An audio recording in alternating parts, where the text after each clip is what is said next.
Olá, estudante do terceiro semestre da terceira etapa da EJA. Muito bem-vindo a mais esta aula de Ciências da Natureza. Estamos estudando o tema que está aí na sua tela, ecologia. Lembrando que ecologia é uma área dentro da biologia que estuda o quê?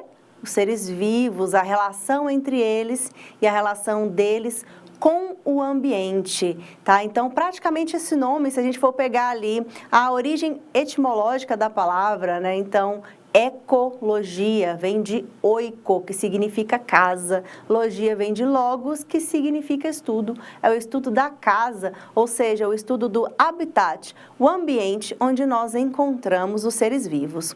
E na última aula você aprendeu conceitos muito importantes, como, por exemplo, população, comunidade, ecossistema, biosfera e viu também outros conceitos relacionados como de habitat, nicho ecológico, diferenciando estes dois. Hoje nós vamos dar continuidade aprendendo mais alguns conceitos dentro de ecologia.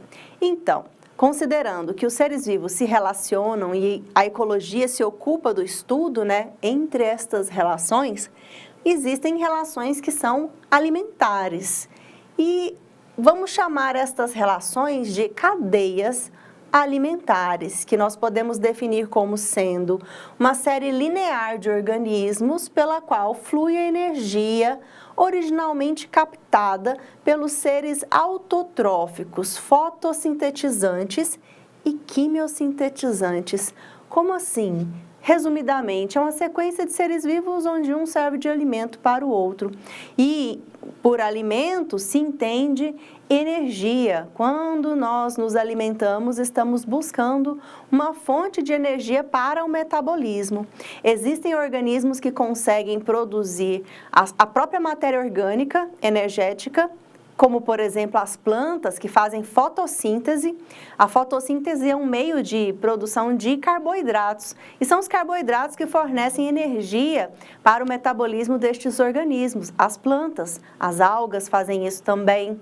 Agora, outros organismos, como os animais, os fungos, são de outro tipo, não fazem uma fotossíntese ou ainda não fazem uma quimiossíntese, que é um outro processo autotrófico. Organismos como fungos e animais são heterotróficos. Eles não produzem o próprio alimento e têm que obtê-lo pronto no ambiente. Então, é a nossa comida. Nós, animais, nos alimentamos, ingerimos comidas de diferentes fontes para que esse alimento forneça nutrientes, moléculas que irão ser ali quebradas e reconstruídas no nosso organismo e nesse processo liberando energia para as atividades metabólicas. Aqui na ilustração você vê um exemplo dessa sequência de organismos onde um serve de alimento para o outro, começando ali por um organismo produtor. Deixa eu ver se minha caneta está ativada. Então, o primeiro item aqui da cadeia alimentar, a gente considera um produtor. O que é um produtor? É um produtor de matéria orgânica. Pode ser um fotossintetizante, como as plantas? Pode. Mas existem produtores em outros tipos de ecossistemas que são quimiosintetizantes. Por quê? Porque para fazer fotossíntese precisa de luz. Esse nome, foto, esse prefixo, foto, significa luz. Então, a síntese na presença de luz. Os que não fazem fotossíntese podem realizar quimiossíntese. A quimiossíntese se utiliza da energia liberada por reações químicas que acontecem no ambiente.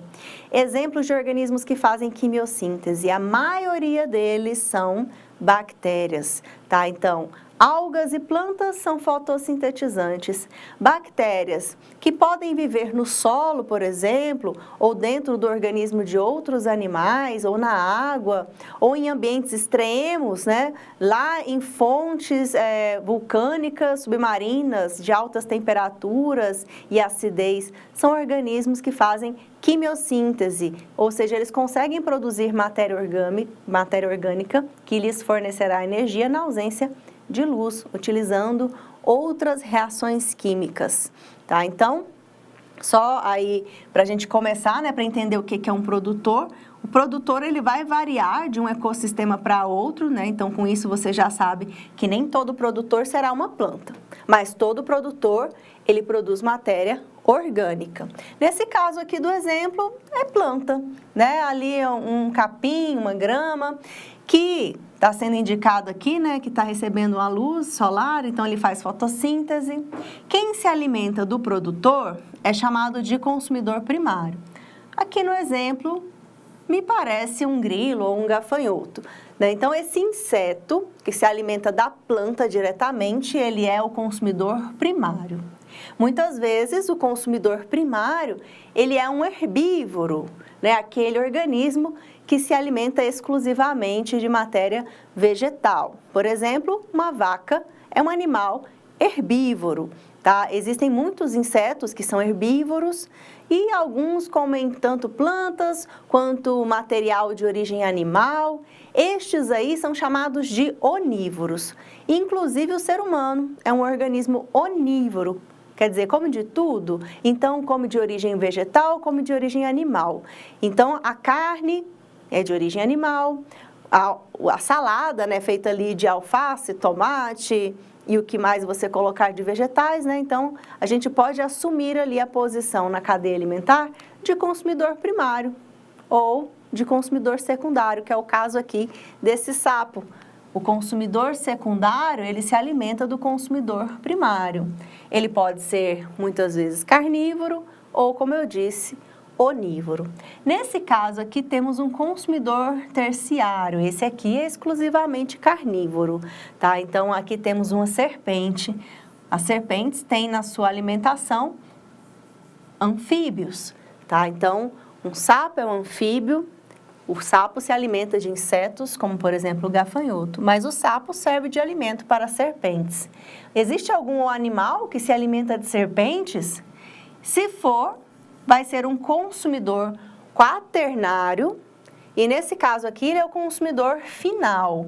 Pode ser uma ave de rapina, como um gavião, por exemplo, também carnívoro.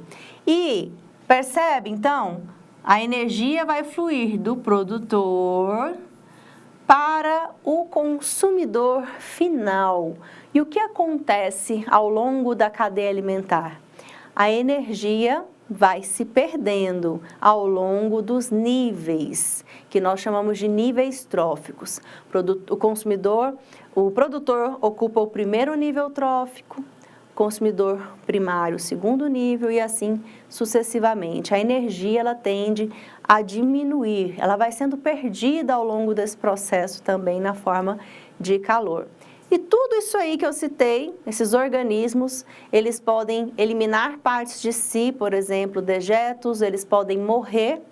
E quando isso acontece, essa matéria orgânica ela é reciclada na natureza. E quem faz isso? Os decompositores da matéria orgânica, que são micro-organismos. Mas todo e qualquer micro-organismo? Não.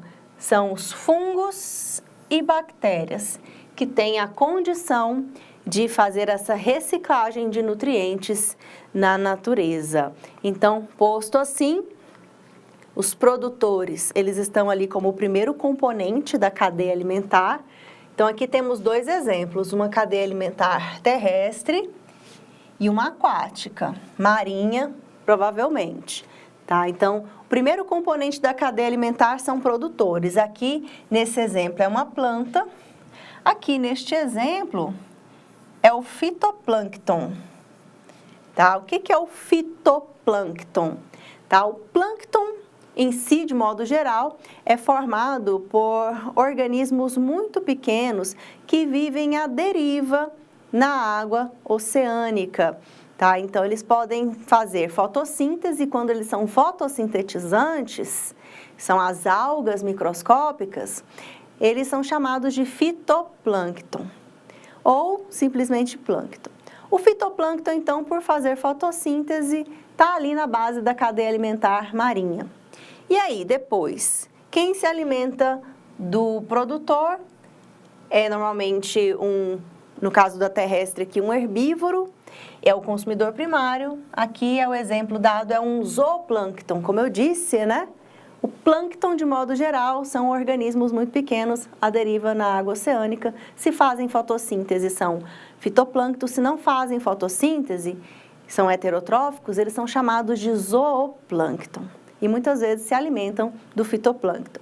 E esse zooplâncton serve de alimento para peixes pequenos, carnívoros. Os peixes pequenos servem de alimento para peixes maiores.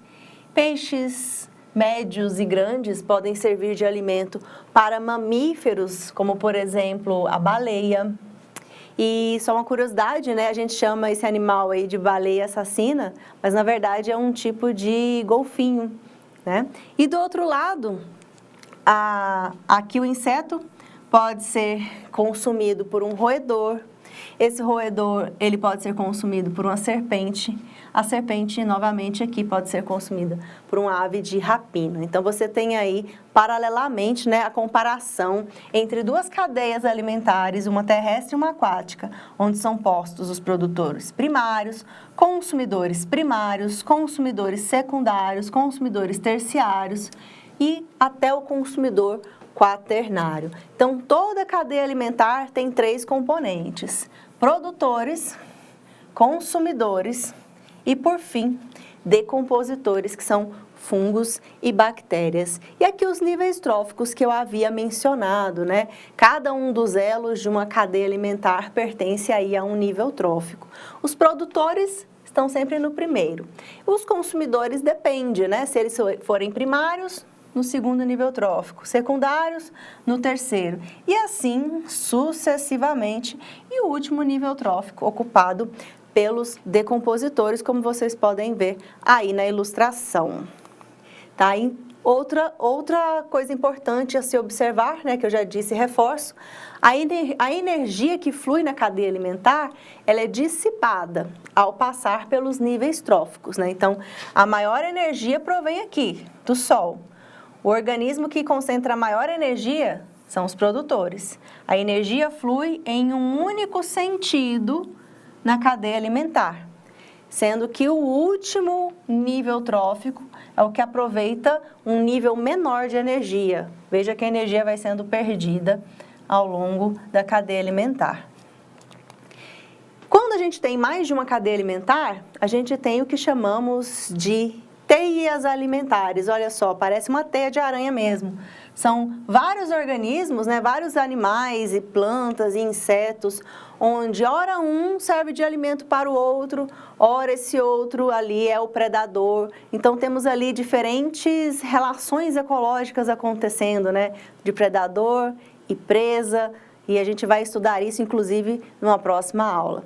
Aqui a gente finaliza, né, essa parte da aula sobre ecologia e damos continuidade numa próxima. Até lá e tchau, tchau!